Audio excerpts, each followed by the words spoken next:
Methi Chaman curry చేద్దామా? నూనె కాగాక ఉల్లిపాయ పచ్చిమిర్చి వేయండి. అల్లం వెల్లుల్లిపాయ పేస్ట్ వేసి వేగనివ్వండి.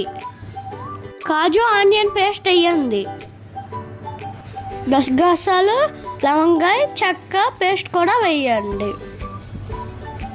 తర్వాత ఉప్పు కారం వేయండి. డ్రై మేథీ వేయాలి. తురిమిన పన్నీర్ వేయాలి. బాగా వేగాక గ్లాస్ వాటర్ వేయండి. మిల్క్ క్రీమ్ 2 స్పూన్స్ వేసి మూత పెట్టాలి. ఆయిల్ తేలేటప్పుడు మసాలా పొడి వేయండి. Methi Chaman curry ready. ఎలా ఉందో ఒకసారి చూద్దాం. సూపర్.